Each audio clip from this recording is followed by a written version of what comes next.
Hello, good evening. Welcome to 66 Think Tank. This week we're looking at things to do with a dead player character. If you want to see more of these videos, please subscribe, and I'll hand you over to Mark for the check-ins. Yeah, hello. So I will start with myself because I can and I have that kind of power. I've had a pretty good 2 weeks. Work's gone pretty well. Projects that have stalled have picked up again. We've got contractors in, so stuff is happening. And everything is great. And there's someone baking cakes for me these days, which is very, very pleasant. So yeah, everything's getting a little bit better bit by bit. Going to bounce straight back to you, actually, Emily. How was your week? Talk to you. Been a bit of an odd one. I haven't been here for a few weeks since we've been on holiday with all the pigs and chickens and dogs and cats and all the nieces and nephews. And apart from that, yeah, a few trips to hospital, but all's good. And yeah, just getting on with the whole thing of soon becoming a mum, which is terrifying. Can't even begin to comprehend, but you know, pigs and chickens and things, that's great. Josh, how about you? Do you have wild animals in your life? When it starts working, I have 5 guinea pigs that continuously go food, food, food, food. Yeah. I've not been around for a few weeks. It's been a very strange few weeks. Not really going to go into what happened. It's a long story. But I'm back now for tonight, but I won't be back for the next few weeks due to birthdays and other miscellanea. However, on a 66 note, I need to talk to Chris about a new possible project. Because I go from one project to the other very, very quickly. So, yeah. Cool. Project is good. I'm going to choose to believe that your long story was that you were abducted by aliens, and you're just not going to tell us about the details. Finally, Chris, how are you? I'm good. Much improved now. I can see again. After I was viciously attacked by a bush last week. I mean, to be fair, I had dug the bastard out of my garden, so you know it had motivation, but it poked me in the eye, and it involved a trip to the hospital a couple of times to have it checked out and get some antibiotics. But now I can see again, so I'm happy, and I've had my contract extended by 3 months, so yeah, that's also good. Cool, awesome. So that's us all in. It's all sounding pretty positive all round. So we're going to pass over on to the main body of the stuff. So Chris, as per usual spec, will run us through it. Yes, this week's topic is 101 uses for a dead character. So what happens after a character dies? Is it the end, or does a whole new plane of adventure possibilities arise? So this week's brainstorming topic is adventures, monsters, or treasure relating to dead characters. Doesn't matter what setting or genre. All it's going to matter is that we've got to have a dead character at the heart. So that's the topic. Let's start with Em. What have you got for us, Em? For me, we've got something I find very cruel. It's really something for the players who are left living, based around an item called the Dead Pearl. It's a very useful little gemstone. And when it's found, this treasure can summon the soul of a dead player or an NPC. The soul is chained, though, forever to the pearl, but the soul can act as your advisor, your lookout, so you can actually send them out to scout for you, and can be a genuine aid to the party, and for a way for someone to continue playing. However, it does mean that this character is then forever trapped to the gem. So it is really a case of, do you really want to bring back your friend just to know where they hid their treasure? Since you will be condemning them forever. Yeah, I like this, and the sort of like it's forever. It's sort of interesting one because you know, especially if you have had a cleric or someone religious, then you know surely they're going to expect to go to their gods, and then suddenly to wake up in this gem and having to. Do we have to help? Are they bound to help anyone who holds the gem, or you know, can they be contrary? I like the idea that they're not forced to help them. But you can imagine you bring someone back and they hate you for it. It's more like a hindrance than a help. Yeah, well, maybe there's sort of like a side to that if there's actually a disadvantage for whoever holds the gem, So there's that trade-off about do I bring him back or not, sort of thing. Josh, you've got some thoughts on drawbacks.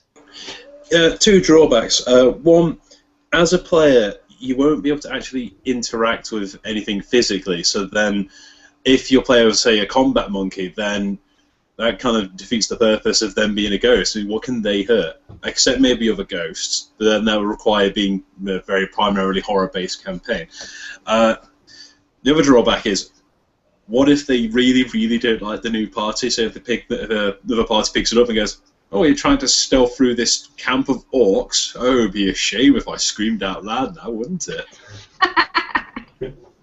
Yes, can the soul blackmail the party? I love that idea.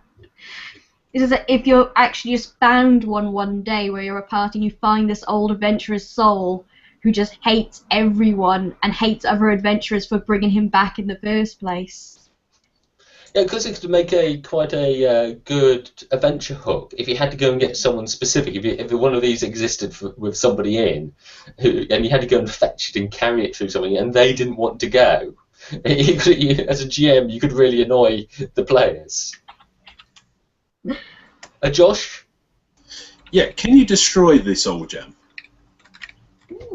Or are you forever bound to this soul gem? And what happens if a demon gets hold of this soul gem? I quite like the idea you can't break it, that it is forever. But, like I said, if a demon got hold of it, if they came... Do you mean like if they came in place of your friend and were just conning you the whole time? Well, not just that, but what if you got the gem and went, "Ooh, this is a nice power source I can have. Nick, put it in a sword. Now I've got a sword that's got, like, X amount of abilities because it's powered by a soul." Mark, you have a thought? Yeah, it's actually talking about what Josh was touching on the end of there, of fitting the gem into things. So you have this gem you can talk to, but say you add it to a sword. I like the idea of the soul kind of imbues out of the gem, then imbues the whole thing you put it into. So you fit it into a sword, you've got a talking sword. You have a talking shield. You have a helmet that does its own thinking for you and has a chat with you. You can imbue a personality in random objects. So if you want a magic sword that's really sarcastic, or you could put the soul of a good fighter into the sword, then the sword does a lot of the fighting for you. I think in terms of quite like in the very first Discworld books, the magic swords like Tring or something like that actually does the work for Rincewind.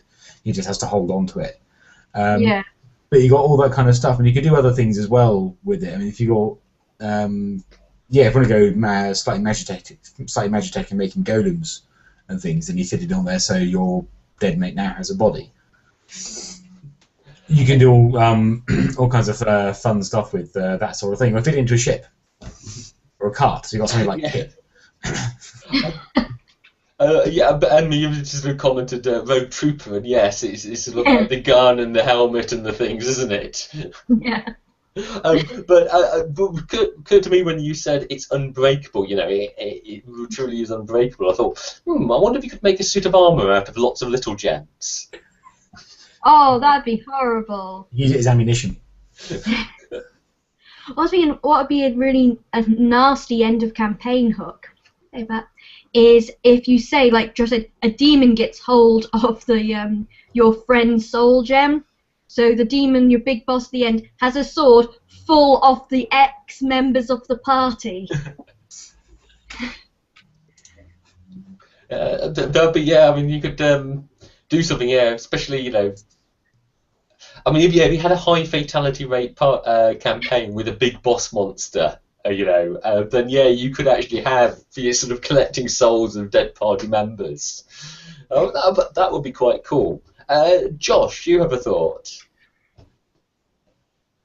It was just the same thing like Mark was saying about the construct, but then it occurred to me. So you're saying that a high fatality campaign. The evil thing is this demon gets the soul gem right at the end of the battle and goes, right, you now have to fight all of your ex-party members as well. As a really horrible, it depends how horrible you're feeling towards your players, or if the player's been particularly dick-worthy during the entire campaign, you know. But suddenly here's Agnar the Barbarian. Do you remember his +50 attack power? Right, you will now. Yeah, if you're a GM, you just quietly take the character sheets of the dead characters from the players, and just keep them for the big boss monster at the end. Yeah, you could actually have a lot of fun with that, but it would take some planning, and you'd have to kill a lot of characters as well. Okay, thank you very much, Em. Next up, Mark, you have a spirit guide, I believe. Yeah, this is an idea I've been kicking around for basically the video game for ages, not that it'll ever happen.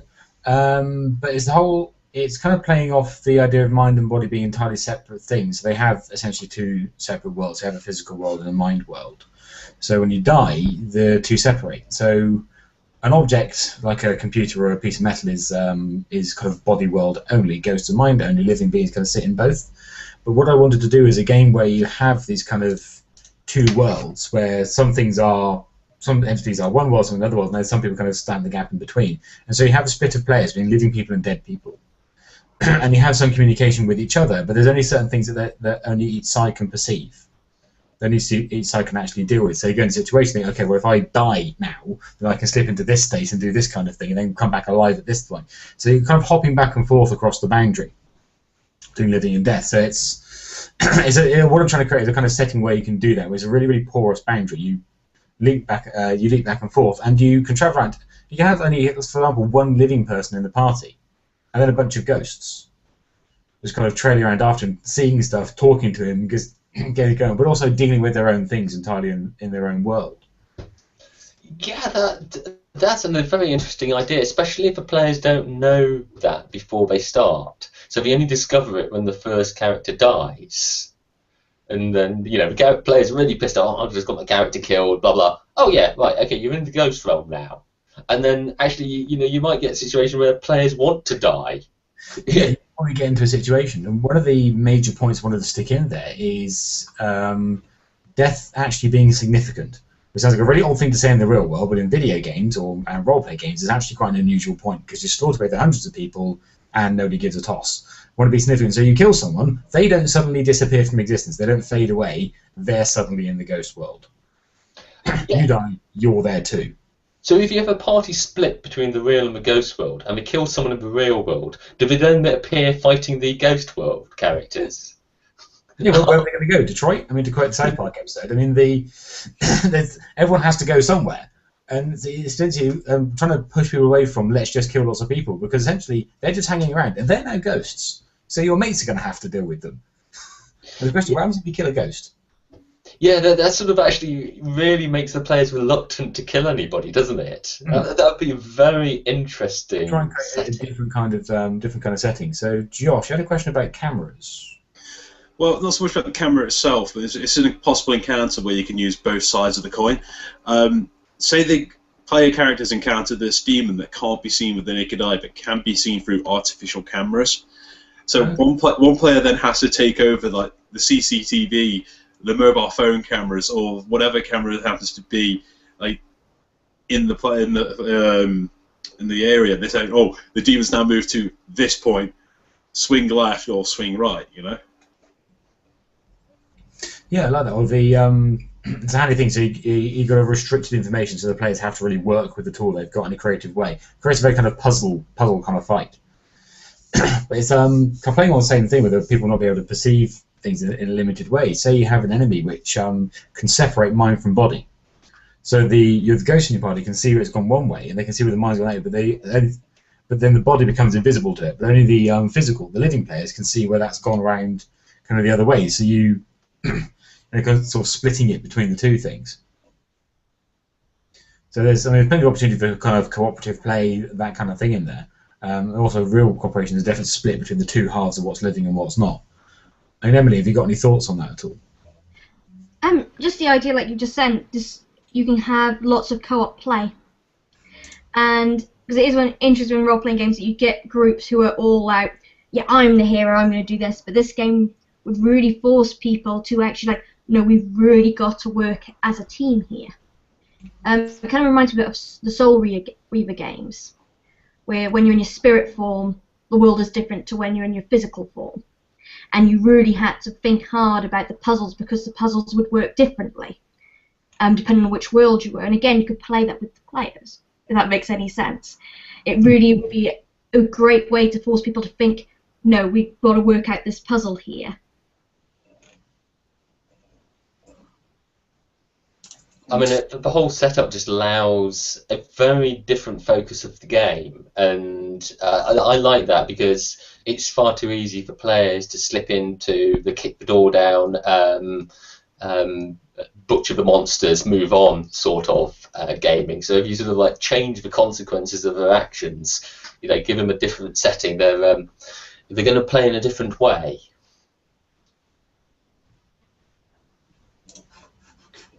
Okay, right, so I think that's it for the Spirit Guide. So,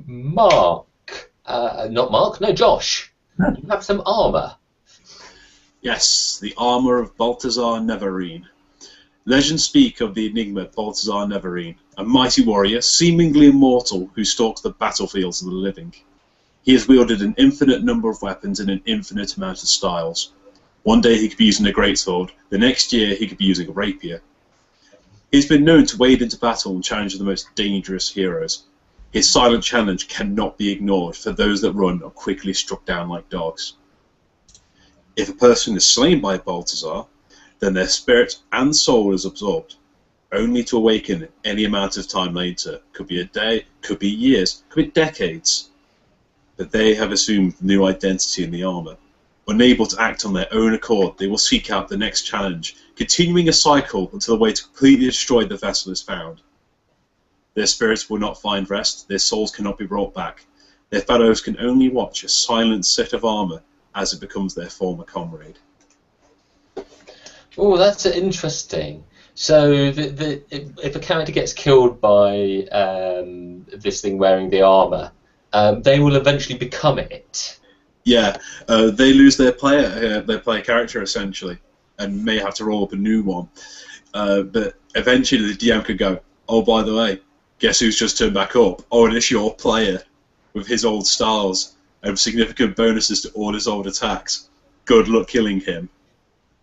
Yeah, I mean, it's a good one because it's sort of like, you know, the characters meet this monster, you know, it kills one of them, then they drive it off or supposedly kill it, and then, you know, weeks or months later, it turns up again, but there's something familiar about it.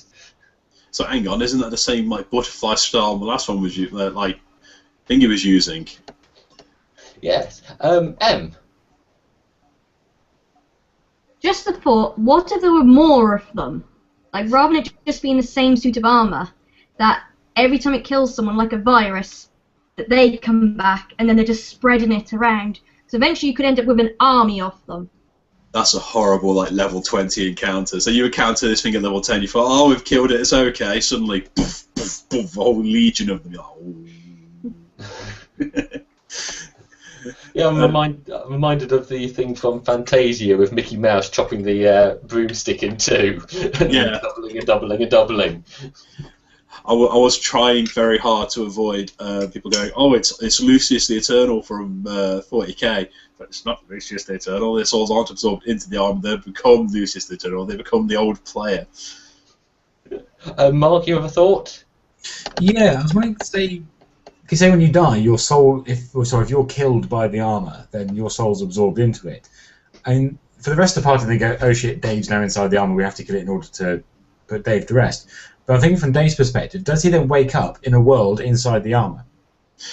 So it's him and all the other people it's killed.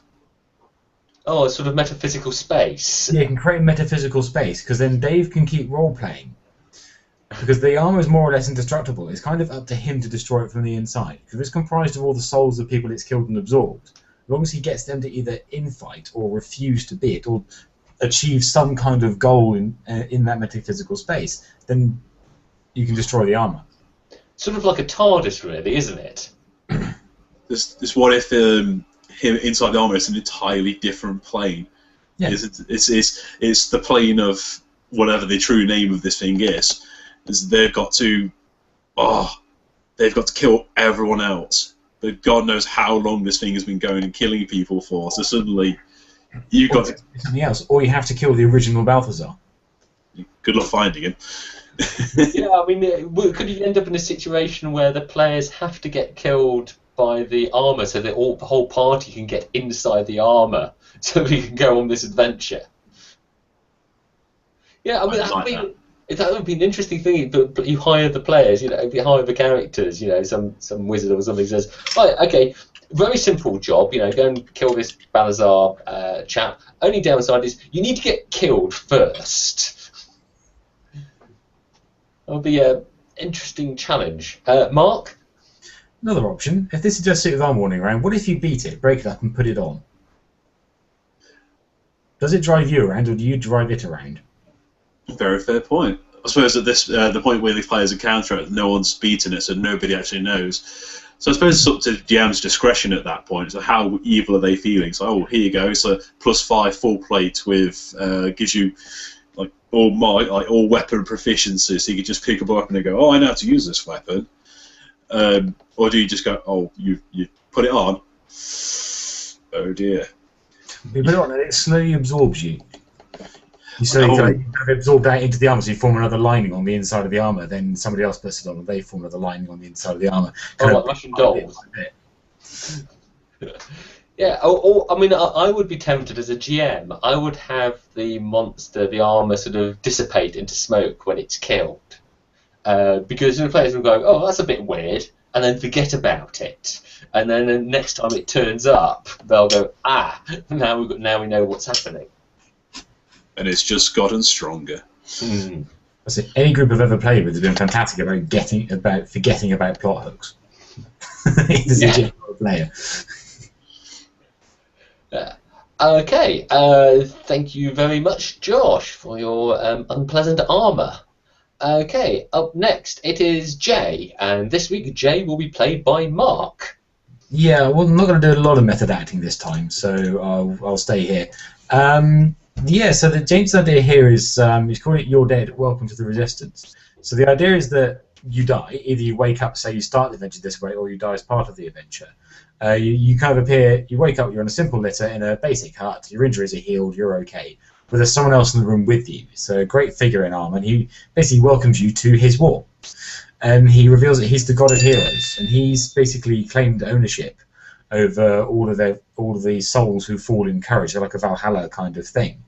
And so that he can basically steal those souls and then use them for his own personal war. Everybody else, the god of the dead, actually puts them to work, puts souls to work in kind of his infinite minds. So you die in a courageous way, you get a better afterlife of fighting battles endlessly, rather than just digging in the mines all the time. And so he then puts you to use, but in kind of wars between gods, with his kind of fallen souls caught up in the middle. So it's very... I can see what's going on here. It's kind of a mixture of a bit of Greek mythology in here and a bit of Norse mythology at the same time, all kind of ganged up. So you get a good death, you get a fighter's afterlife. So the thing there, and yeah, I mean so it's essentially it kind of gives you a setting for a big heroic kind of game. My immediate thought was The Matrix. You know, that actually, you know, you're effectively waking up, you know, you're sort of now actually in the real world, or at least an alternate world, and you find you're part of some sort of greater thing. So, yeah, that'd be an interesting way to take it. Josh? Yeah, it just occurred to me this is a very good solution to a TPK. For those who don't know, TPK is a total party kill where everybody dies. Point is this. If you're running a free-form campaign and you've not really got too much planned for the future and a TPK does happen, you can just go, okay, you're now part of this campaign instead. So you're now part of the Dead Army and you've got to defeat this demon or do this or fight an eternal battle. Yeah, I mean, that certainly, yeah, it'd be a nice one to throw in. I had been wondering as we're talking, because the same with your armour is like, yeah, it'd be actually good to get the whole party in there, and you know, arranging a total party kill is, you know, players, you know, no one likes it, you know, even if they suddenly get a surprise twist, the experience of getting killed might sour it. So how do you arrange a total party kill which doesn't piss off the players before you sort of introduce this new element? It's a difficult challenge. That's a meeting all on its own, that one. Yes. Because at some point you have to arrange a total party kill, and it has to be railroaded. Otherwise the players might win. in which case you have to railroad it in a way which makes the players not think it's been railroaded, it's tough. Yeah. Which is impossible, because as soon as you send in the third wave of dragons, the players will work out what you're trying to do. So it's... Yeah, I mean, and you've just put volcano down. Yeah, but yeah, you could just say, you know, there's some huge natural disaster, and you know, so there's just no warning. You're sitting in a tavern and the nearby volcano explodes, or you know, get hit by an asteroid. You could quite legitimately literally just do rocks fall, everybody dies.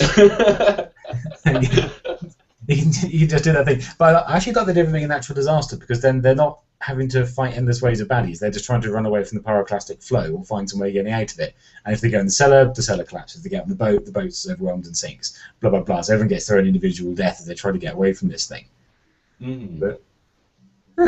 But yeah, we're sort of getting sidetracked. Yeah, Emily, you were thinking about interesting ways to die.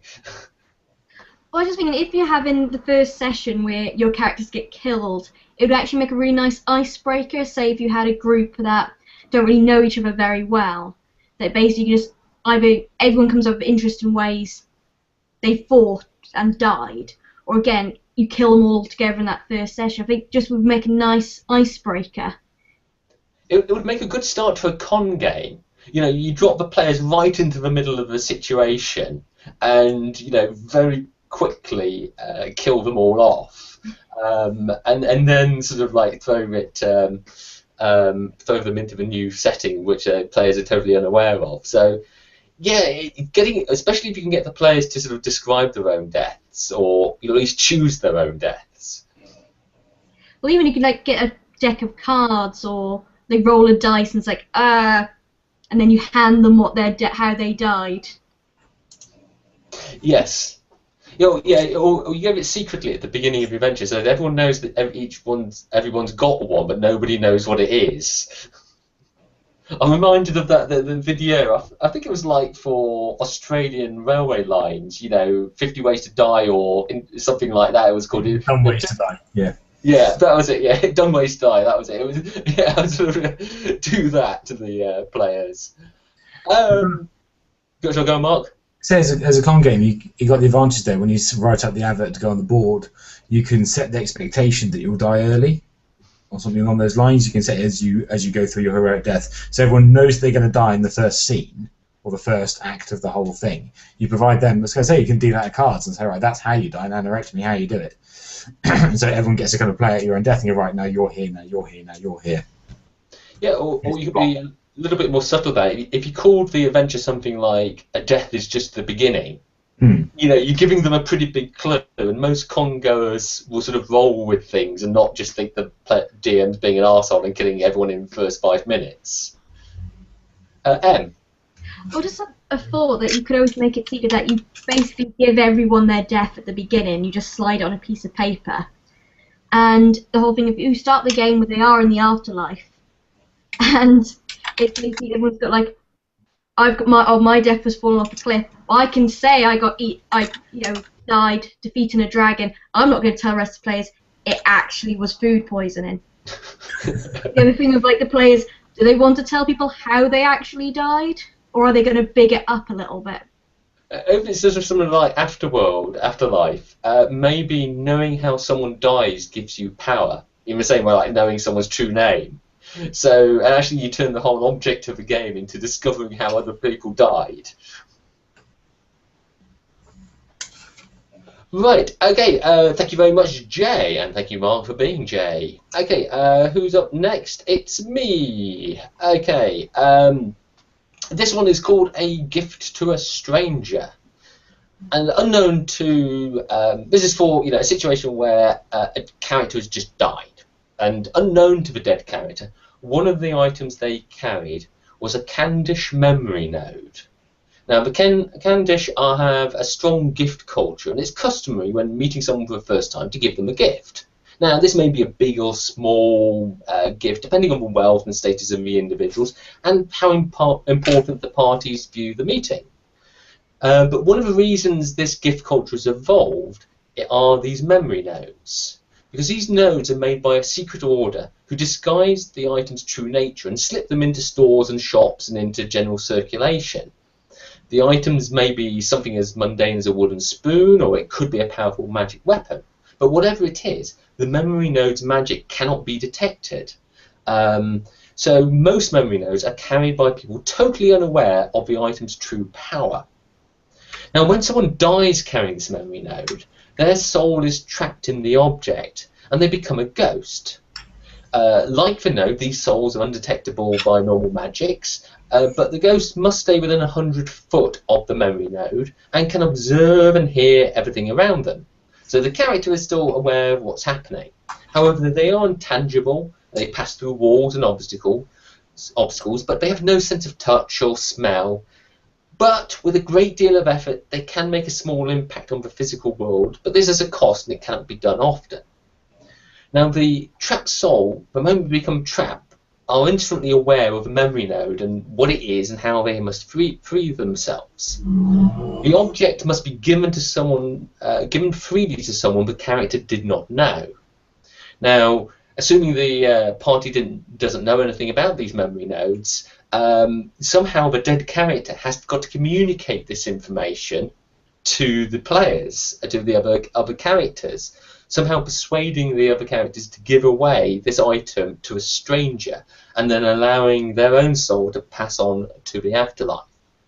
So sort of what I was thinking is a way of allowing a character to get killed in the middle of a dungeon where it's difficult to slip in a replacement character, but still keep them involved in the game. Now, Emily, you have some thoughts on this. What if it was an object that can be moved quite easily, like, say, a horseshoe? That someone's going, a horseshoe, I'm going to put this on my horse. Or something. So a ghost being dragged along metaphorically by the horse. Yeah, I mean, that's the thing, is the item. I mean, if you're GMing this, you know, say you get this secret, you drop it in just at this, if the circumstances arise. One of the questions is, what object do you make it? Because if it's something really mundane, probably other characters won't pick it up. But if you make it really, you know, the best magic item the character had, then the other players will be reluctant to give it away.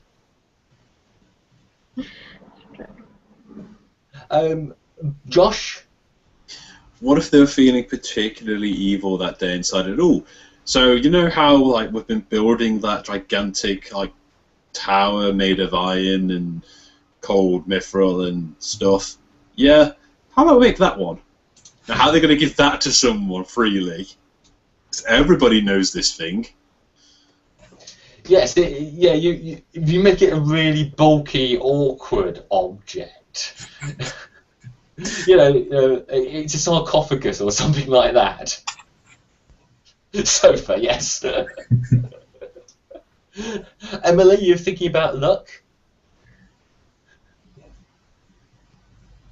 It could make that. Sorry, I muted myself and then unmuted myself and then muted myself again. Well, just speaking back to some stuff that's happened in my campaigns, where stupid items come up, such as a sink someone used to actually fight a demon character. Long story, but if you did have an item that everyone's like, oh god, it's that thing again, or they make a joke about a walking stick, and then the object you've been joking about the whole campaign, suddenly that's what you're trapped to. Yes. It's ridiculous and mascot-like. Yeah, you can have fun by working out what object it should be. Obviously, because it's something they sort of like can carry or move around, but if it's awkward or distinctive, it could become very interesting. Mark, you have a thought? Yeah, it's a question of, say the soul manages to get someone to give the node to somebody else, to a stranger, and so they're freed. Does the node keep working? So if that stranger dies, do they then get sucked into the thing and the whole cycle starts again, or is the node destroyed? Interesting question. I hadn't really considered that. If it keeps working, it's a fantastic idea for a series of horror films. Because every single time it gets given to somebody else, and that's the setup for the next film. Yeah, I was kind of curious about that one. So if it keeps going, then anything else? I mean, for example, does it keep hoarding souls? if other people die whilst possessing this thing.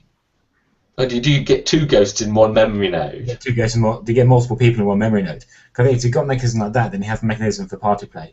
Because otherwise, it's a very kind of single player type thing we've got here, where one soul's in it and they have to get themselves out, but nobody else actually knows the node exists or knows that their mates are in it and how to do it. So if we've got a thing which absorbs souls, then you've got a bunch of people who are able to try and get out of this thing. Yeah, I mean, my thought was that it would very much be one character, and that the interesting thing, it'll be a temporary thing until they can introduce their main a new character, so that it just allows them, as a ghost, it allows them to be part of the game at least a little bit, and you can have some fun, sort of like trying to get the other players to get a clue what's going off.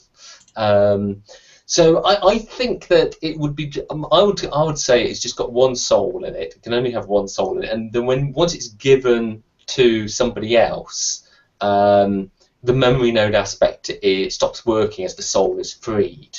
I mean, that's the way I do it. But yeah, once you sort of start with the basic item, there's some interesting variants you can have. Yeah, whether you have multiple souls. Josh.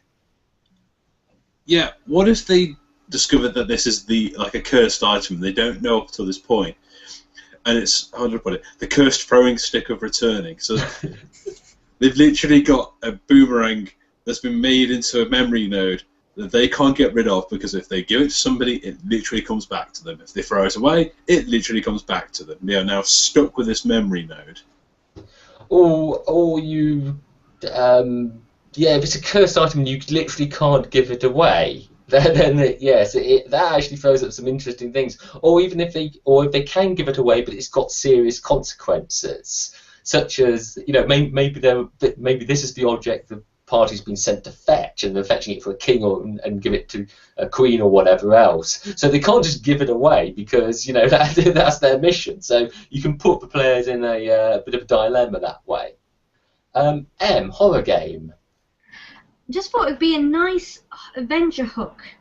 Say that you have these nodes around, and you get your adventuring party or your investigators go to, like, say, a rumoured place, like a haunted house, and they believe there's a poltergeist there, particularly nasty one, and it could be a soul who's linked to a node, and you've got to find the item it's linked to in a whole big mansion or a whole dungeon. You've got to find whatever this particular item is to stop these paranormal incidents.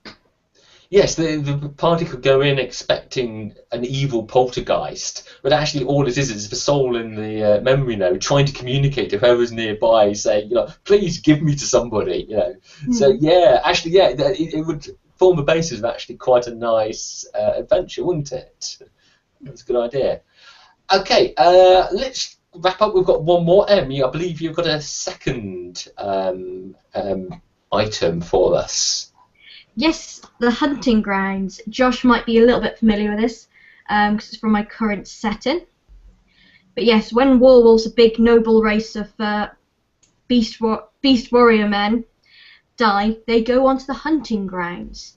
Their soul is retrieved by their ancestors, and they take to a vast new world, where the fights of their current life, they're nothing compared to here. This world is full of everything from around time and space, from dinosaurs to aliens to lions, tigers and bears. And they need to prove themselves in this new world to eventually go on to the next afterlife where they can rest. So we'll be taking, again, your total party kill into a whole new world. So it's like a purgatory, or sort of purgatory stroke with Valhalla. It's sort of in some senses a brilliant place, because you get to go out and hunt things and things like that. But it's just a staging ground. Yeah.